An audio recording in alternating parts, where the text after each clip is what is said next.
সবাইকে শুভ অপরাহ্ন। আমাদের ডায়াসে যারা বসে আছেন, সৌরভ ভাই, ইসরাত, আর আমাদের ইউনিভার্সিটি অফ ডিসি, হ্যাঁ, ইউএসএন থেকে যে ভাই বলেছেন, অনেক সুন্দর করে বলেছেন। আপনারা যদি মনোযোগ দিয়ে শুনে থাকেন, একেবারে ডিসেবিলিটির ডেফিনিশন থেকে শুরু করে সারা পৃথিবীতে এটার প্রেভালেন্স, এই ডিটেল গুলো দেওয়া হয়েছে, তাদের প্রতিবন্ধকতা, তাদের কারেন্ট স্টেটাস, এবং উনি অনেক সুন্দর করে রেকমেন্ডেশন দিয়েছেন। আপনি অনেক সুন্দর করে বলেছেন। আমি যে জিনিসটা একটু বলতে চাই, আমি ভাবছিলাম যে আমি কি বলবো।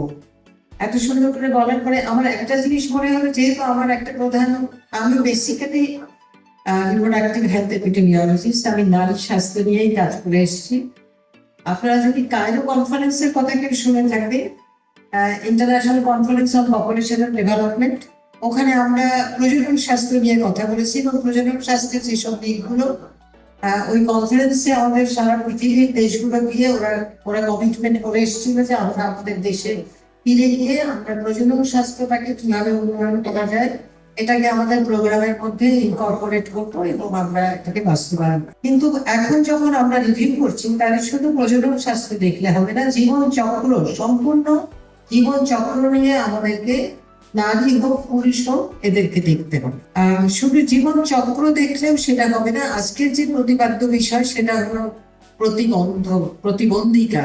তারা একটা স্পেশাল পার্সন, আমি প্রতিবন্ধী বলবো না, এরা স্পেশাল পিপল। আপনারা যখন প্রতিবন্ধী শিশুকে আমরা বলি স্পেশাল চাইল্ড, তেমনি যে বয়সেই থাকুক, নারী পুরুষ, বয়স্ক মানুষ, ওল্ডার পার্সন, গোল্ডেন পার্সন, এদেরকে গোল্ডেন পার্সন বলছি। কারণ এদের দিকে আমাদেরকে আলাদা করে দৃষ্টি দিতে হবে, এদের দিকে আলাদা করে দেখতে হবে, এদেরকে আলাদা করে সম্মান দিতে। আমরা কিন্তু একটু দেখে চলে যাই। আপনারা দেখবেন ফেসবুকে অনেক সময় হাতের লাঠিটা পড়ে গেল, কিন্তু কেউ তুললো না, সে 3 জনের পরে একজন এসে তুল, কিন্তু তার প্রয়োজন ছিল প্রথম যে ব্যক্তিটার হাতে লেগে তার লাঠিটা পড়ে গেল সেই তুলে নিয়ে যাওয়ার। ফেসবুকে খুব দেয় আছে, এটা খুব লার্নিং আমাদের জন্য। আমি কি শিখি, আমি সেখানে বলি যে আমি কি শিখি। তো এই ধরনের কিন্তু মেসেজ গুলো আমাদের কাছে আসছে সবসময়। আর আমরা যারা বিভিন্ন পলিসির সঙ্গে জড়িত, ইমপ্লিমেন্টেশনের সঙ্গে জড়িত, এবং আমার যেহেতু একটা নতুন এখানে রেসপন্সিবিলিটি আমরা গত 6 মাসে পালন করলাম, সেটা হলো যে নারী যে reform affairs, reform commission, women affairs reform commission, সংস্কার কমিশন যেটা, ওখানে আমরা প্রতিবন্ধীদের একটা বিশেষ অবস্থান রেখেছি। এবং আমি একটু পড়তে চাই যে আমরা এখানে প্রতিবন্ধী সম্বন্ধে কি বলেছি। সুপারিশ লিখেছি আমরা, এবং সুপারিশের সারা কিছুর মধ্যে এক জায়গায় আমরা বলছি যে প্রতিবন্ধী নারীদের স্বাস্থ্য সেবার অভিগম্যতা কম। আমি কি আচারের জন্য একটু অপেক্ষা করবো, একটু চালিয়ে যাবো না, একটু ওয়েট করুন। আমি যদি একটু পড়ছি তাহলে আপনি বুঝতে পারবেন যে আমাদের কি বলতে চাচ্ছি আমরা। প্রতিবন্ধী নারীদের স্বাস্থ্য সেবায় অভিগম্যতা কম, মানে অ্যাক্সেস যেটাকে বলে থাকি। প্রতিবন্ধী ব্যক্তির অধিকার ও সুরক্ষা আইন 2013-তে প্রতিবন্ধী নারীদের বিশেষ চাহিদা সমূহ উল্লেখ করে আইন সংশোধন করা প্রয়োজন। অসংক্রামক রোগে নারীদের আক্রান্তের হার ও ঝুঁকি বেশি, আমরা যেটাকে এনসিডি বলে থাকি, নন কমিউনিকেবল ডিজিজ, সেখানে কিন্তু নারীদের ঝুঁকি বেশি। নারীদের লাইফ এক্সপেক্টেন্সি বেশি হওয়ার জন্য প্রেভালেন্স আবার বেশি। যে সংখ্যায় নারী আক্রান্ত, তাদের সংখ্যাগুলো পুরুষদের থেকে বেশি আমরা দেখছি। তার মানেটা কি? বেশি নারীদের জন্য সেবা লাগবে, বেশি মানুষের জন্য সেবা লাগবে। পুরুষদের তুলনায় নারীদের মধ্যে উচ্চ রক্তচাপ ও ডায়াবেটিসের ঝুঁকি বেশি। হৃদরোগ, ক্যান্সার, ডায়াবেটিস অথবা দীর্ঘস্থায়ী শ্বাসযন্ত্রের রোগে 30 থেকে 70 বছরের নারীদের মধ্যে মৃত্যুর হার বৃদ্ধি পাচ্ছে। নারীর উপর সহিংসতার তথ্য উপাত্তে প্রবীণ নারীদের তথ্য সংগ্রহ উপেক্ষিত থাকে। ডক্টর ইসরাত যেমন বলেছেন যে আমাদের ডেটা দরকার, ডেটা না হলে আমি প্রোগ্রাম ফর্মুলেট করতে পারবো না, পলিসি করতে পারবো না, আমরা সেরকম কর্মসূচি প্রণয়ন করতে পারবো না, প্রাতিষ্ঠানিক যে প্ল্যান এবং প্রোগ্রাম আছে সেটা করতে পারবো না। সেই জন্য আমাদের এগুলোকে আমাদেরকে আমাদের রেকমেন্ডেশনের মধ্যে আছে, এগুলো থাকতে হবে। এবং দুর্গম এলাকায় যারা, তারা প্রান্তিক গোষ্ঠী কিন্তু অনেকটা এর মধ্যে পড়ে যায়, কেন ওদের অ্যাক্সেসিবিলিটি কম। সুতরাং দুর্গম এলাকায় আমাদেরকে সেবাকে নিয়ে যেতে হবে। ওখানে যারা আছেন তাদের কাছে নিয়ে যেতে হবে। আরো সেবার ব্যাপারে যেহেতু আমি একটুখানি বলছি, যেমন চিকিৎসকদের অনুপস্থিতি, এটা কিন্তু একটা নর্মাল মানুষ কিন্তু আরেক জায়গায় চলে যেতে পারে, কিন্তু আমি যদি প্রতিবন্ধী দেখি, সে এই হাসপাতাল থেকে ওই হাসপাতাল, ওখান থেকে ওখানে যেতে তার এক্সট্রা ট্রান্সপোর্টেশন লাগবে, এক্সট্রা সাপোর্ট লাগবে, এক্সট্রা মানি লাগবে।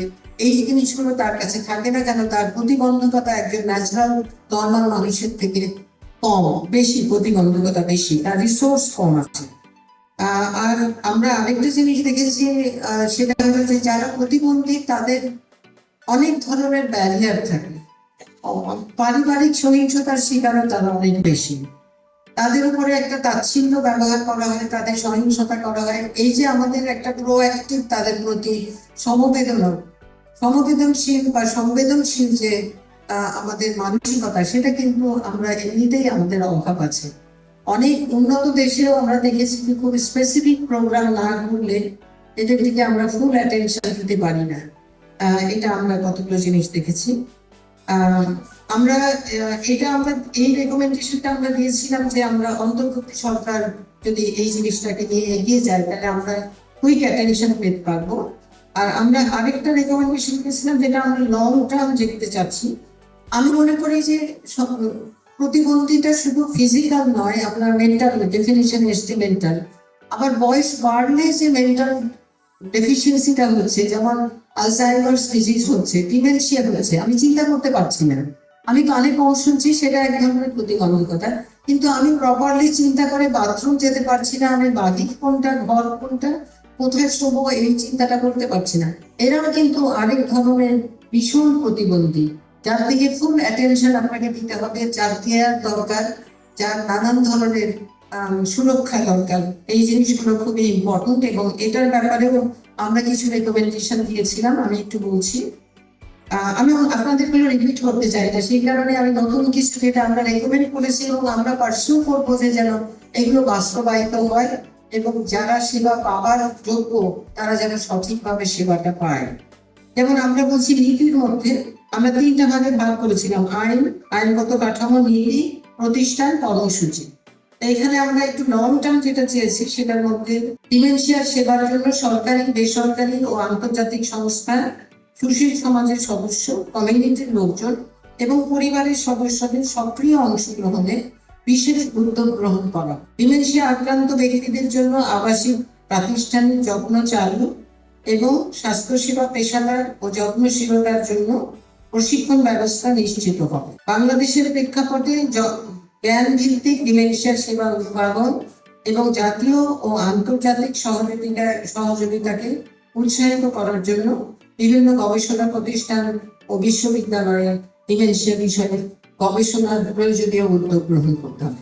আমাদের অ্যাওয়ারনেস বিল্ড করতে হবে। ইভেন আমাদের সিনিয়র যারা প্ল্যানিং এ আছেন, যারা ইমপ্লিমেন্টেশনে আছেন, যারা বড় বড় প্রোগ্রাম ফর্মুলেট করেন, তাদের মধ্যেও এই অ্যাওয়ারনেসটার কমতি আছে, যার জন্য তাদেরকে যখন আমরা অ্যাওয়ার করবো, আপনি আজকে এখানে শুনে গেলেন, 1-2 ঘন্টা সময় দিয়ে গেলেন, আপনার মধ্যে কিন্তু অ্যাওয়ারনেস একটা আলাদা আসবে। আপনি প্রতিবন্ধীকে দেখলেন, বুঝবেন, এটা তো আজকে শুনে এসেছি, এই মানুষটার প্রতি একটু আমি আরেকটু সচেতন হই। আপনারা যারা ঠাকুরচন্দ রোডে অনেক আমাদের আছে, ক্যাফে আছে, অনেক রেস্টুরেন্ট আছে, অনেক। একটা রেস্টুরেন্টে আমরা অনেক সময় যাই, ওই রেস্টুরেন্টটা 58 নম্বর ওই যে ইউনিভার্সিটির কাছাকাছি, এত বড় সিঁড়ি, ওই মাথা থেকে ওই মাথার সিঁড়ি, ধরার কিছু নাই। একটা প্রতিবন্ধী মানুষ বা একটা বয়স হলে যে হাঁটুগুলো দুর্বল হয়ে যায়, তার ওঠার জন্য ধরার দরকার হয়, নামার জন্য আরো বেশি ধরার দরকার হয়। তাহলে সিঁড়িতে পা স্লিপ করে পড়ে যাবে, ভেঙে যাবে, কোমর ভাঙবে, তার ভাঙার আবার প্রবণতা বেশি থাকে, তার পেলভিস ভেঙে যেতে পারে, হেড অফ দ্য ফিমার ভাঙবে, যে কোনো লং বোন ভেঙে যেতে পারে, তাতে কিন্তু তার ভোগান্তি অনেক বেশি। তো আমি দাওয়াত খেতে গিয়ে আমি তখন ভিতরে ডাক বললাম যে আপনার এটার মালিককে, আমাকে একটু ফোন নাম্বারটা দেন। ফোন নাম্বার দিল না আমাকে, যাই হোক অনেক কষ্ট করে ফোন নাম্বার নিলাম, ওইবার ওনাকে পাইনি। দ্বিতীয়বার যখন গেলাম, একটা অনেক সুন্দর গাড়ি দাঁড়িয়ে আছে, তখন এন্টার করছি, তাহলে ওই গাড়িটা কার? বলে এটা মালিকের। মালিক কোথায়? বলে ওইখানে দাঁড়িয়ে আছে। আমি ওনার কাছে গেলাম, আমি ওনার কাছে গিয়ে বললাম, ভাই আপনি সিঁড়িটা দেখেন, আপনার বিল্ডিংটা অনেক সুন্দর, কিন্তু এই সিঁড়ি দিয়ে একজন প্রতিবন্ধী মানুষ উঠতে পারবে না, নামতে পারবে না। আপনি কি এখানে ধরার কিছু লাগিয়ে দেবেন? উনি কিন্তু তার 1 সপ্তাহের কোনো ম্যাডাম আমি 1 সপ্তাহের মধ্যে লাগিয়ে দেবো, আই প্রমিস ইউ। এটা একটা সচেতনতার ব্যাপার, ওনাকে কেউ বলেনি। আমি আজকে দাঁড়িয়ে আপনাদের কাছে যেটা অনুরোধ করতে চাই যে এই জিনিসগুলো যখন আমরা অ্যাওয়্যার হবো, আমাদের সোচ্চারে কথা বলতে হবে, আমাদের দাবি জানাতে হবে। আমার বাবা যদি আজকে এখান থেকে ওঠে, আমার আজকে ধরার তো কিছু নেই। আমার ঘাড় ধরে যেতাম। আমি অনেক সময় কি করছি, ওই যে গেটে দাঁড়ানো থেকে আমি ইচ্ছা করে বলি আমার হাত ধরেন, আমাকে নামায় দেন আপনি বলবেন, বলে ম্যাডাম আমরা বললে তো শোনে না। তো সুতরাং এগুলো জিনিস আমাদেরকে করতে হবে। শুধু আমরা সরকারের দিকে তাকিয়ে থাকবো, কিন্তু আমাদের প্রত্যেকেরই প্রত্যেক জায়গায় রেসপন্সিবিলিটি আছে। আজকাল আমরা আবার একটু বেশি দেখি, কোথায় নাই, অনেক বড় বড় জায়গা আছে কিন্তু ধরার কিছু নেই। আপনার এখানেও যখন উঠলাম, there was nothing to hold, নামারও কিছু নাই। তো এই জিনিস সম্বন্ধে আমাদের অ্যাওয়ারনেসটা আমরা কিভাবে আনবো, কিভাবে আমরা এই ব্যবস্থাগুলো করবো, এগুলো খুব ইম্পর্টেন্ট। আমার মনে হয় যে এগুলো যে আপনি সমাজ সেবার কথা যেটা বললেন, সুরক্ষা যে আমরা দিই, আমরা একটা জিনিস দেখেছি যে একটা যদি কি বলছি আমরা বেনিফিট পায়, একটা সুরক্ষা বেনিফিট পায়, উনি কিন্তু দ্বিতীয়টা পাবে না। একটা প্রতিবন্ধী নারী যদি প্রতিবন্ধীর জন্য পায়, সে যদি প্রেগনেন্ট হয়ে যায়, ও কিন্তু দ্বিতীয়টা পাবে না। ওর প্রেগনেন্সির জন্য তো আলাদা তার খরচ আছে, কিন্তু ওটা উনি পান না। সুতরাং এই জিনিসগুলোকে আমাদেরকে আরো মনোযোগ দিয়ে দেখতে হবে। আমরা কাকে ডিসক্রিমিনেট করছি, কাকে কি করছি, সেই জিনিসগুলো আমাদেরকে খেয়াল করতে হবে। আমাদের এসডিজির কথা আমাদের পূর্ববর্তী বক্তারা বলে গেছেন, কিন্তু আমাদের আরো অনেক রকমের চ্যালেঞ্জ আছে। একটা চ্যালেঞ্জ বলেছি যে আমাদের ডেটা নাই। তার আমি শেষ করে নেই, আপনি প্রশ্ন করেন।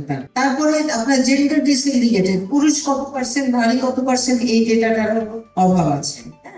আমি যেটা একটু আগে বললাম যে ইনএক্সেসিবিলিটি টু দ্য ইনফ্রাস্ট্রাকচার, আপনি অ্যাক্সেস করা, আপনি যদি হুইল চেয়ারে থাকেন, সব জায়গায় কিন্তু হুইল চেয়ারে যাওয়ার ব্যবস্থা নাই, সেটাকে করতে হবে আমাদের। সুতরাং আমরা যত অ্যাওয়্যার হব, যত আমরা জিনিসটাকে বুঝতে পারবো, তত আমরা এটার ব্যাপারে ব্যবস্থাপনাটা ভালো করতে পারবো। আর ডাক্তারের বেলাতে কি হয়, একটা রোগটা যখন নির্ধারিত হয় তখন আপনি ভালো প্রেসক্রিপশন দিতে পারেন, রোগ চালাতে পারেন। কিন্তু একটা প্রতিবন্ধীর অসুবিধাগুলো যখন আমরা সম্পূর্ণভাবে বুঝতে পারবো, তখন কিন্তু আমরা তার জন্য ব্যবস্থা আমরা নিতে পারবো।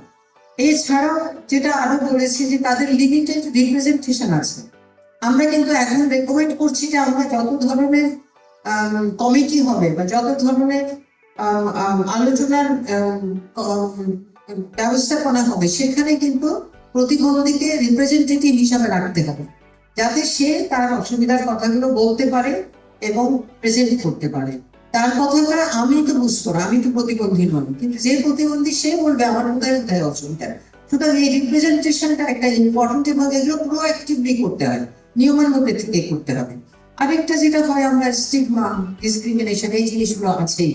সুতরাং আমাদের মানসিকতা পরিবর্তন করতে হবে, আমাদের তাদের প্রতি সহনশীল হতে হবে, সমব্যথী হতে হবে, এবং যারা যারা যে প্রতিষ্ঠানে কাজ করছেন, আপনি তাকিয়ে দেখবেন, আপনি প্রতিবন্ধীর লেন্স দিয়ে দেখবেন যে আমি তাকে কোনো ব্যবস্থা, তার ব্যবস্থাগুলো আমরা কিভাবে করছি, কোথায় অভাব আছে। এবং সবারই, আমি আজকে আমার বক্তব্য বেশি লম্বা করে লাভ নাই, কেন এটার উপরে আপনারা আরো পড়াশোনা করবেন।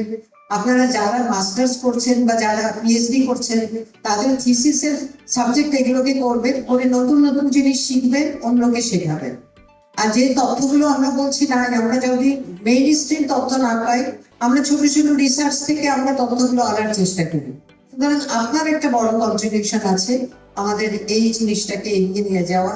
আমাদের প্রতিবন্ধী যারা আছেন, আমাদের বন্ধু, আমাদের আত্মীয় স্বজন, তাদেরকে, আমাদের সহযাত্রী, তাদেরকে আমাদের সাহায্য করার এই মানসিকতাটা থাকতে হবে। যারা পলিসি মেকার, যারা ইমপ্লিমেন্টার, তাদের রেসপন্সিবিলিটি থাকতে হবে, তাদের অ্যাকাউন্টেবিলিটি থাকতে হবে, এবং যে পলিসিগুলো আছে সেগুলোকে যেন তারা ইমপ্লিমেন্ট করেন, এই ব্যাপারে আমাদের নজরদারি তারা থাকতে হবে, আমাদেরকে মনিটর করতে হবে, তো আমি ধন্যবাদ জানাতে চাই এখানের অথরিটিকে, আমাকে এখানে ডেকে আপনাদের সাথে দুটো কথা বলার সুযোগ দেওয়ার জন্য।